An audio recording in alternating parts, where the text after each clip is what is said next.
41 देशों पर travel ban लगाने की तैयारी में ट्रंप। लिस्ट में भारत के कई पड़ोसी मुल्क। पाक की भी बड़ी टेंशन।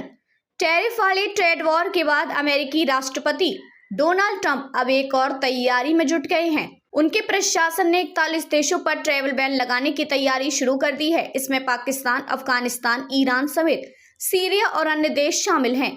न्यूज एजेंसी रॉयटर्स के मुताबिक ट्रंप प्रशासन ने कुल 41 देशों की कुल 3 लिस्ट बनाई है। पहली लिस्ट में 10 देशों को शामिल किया गया है, जिसमें अफगानिस्तान, सीरिया, ईरान, क्यूबा और नॉर्थ कोरिया जैसे देश शामिल हैं। इन देशों के नागरिकों को अमेरिका की यात्रा करने की अनुमति नहीं होगी।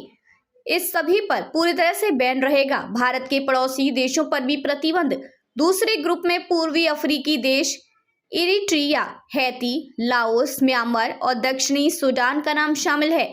इन देश के लोगों पर आंशिक निलंबन लागू रहेगा, जिसका असर टूरिस्ट और स्टूडेंट वीजा के साथ साथ कुछ अपवादों के साथ अन्य इमिग्रेट वीजा पर भी पड़ेगा। तीसरे ग्रुप में अमेरिका ने 26 देशों को शामिल किया है। हालांकि लिस्ट के सभी नामों का खुलासा नहीं हो पाया, लेकिन इसमें पाकिस्तान, भूटान और म्यांमार जैसे देश शामिल हैं।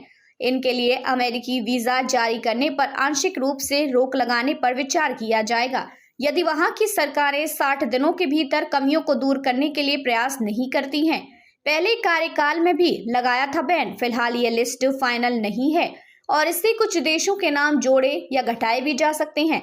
लिस्ट पर अंतिम फैसला ट्रंप प्रशासन को लेना है। डोनाल्ड ट्रंप ने अपने पहले कार्यकाल के दौरान भी 7 मुस्लिम देशों पर ट्रैवल बैन लगाया था। अब ट्रंप ने अपने दूसरे कार्यकाल में भी इसे जारी रखा है। इमिग्रेशन पर सख्ती बरतते हुए ट्रंप ने कैबिनेट सदस्यों को 21 मार्च तक उन देशों की सूची देने का निर्देश दिया था जिनसे यात्रा आंशिक रूप से या पूरी तरह से निलंबित की जानी चाहिए, क्योंकि उनकी जांच और स्क्रीनिंग जानकारी बहुत कम है।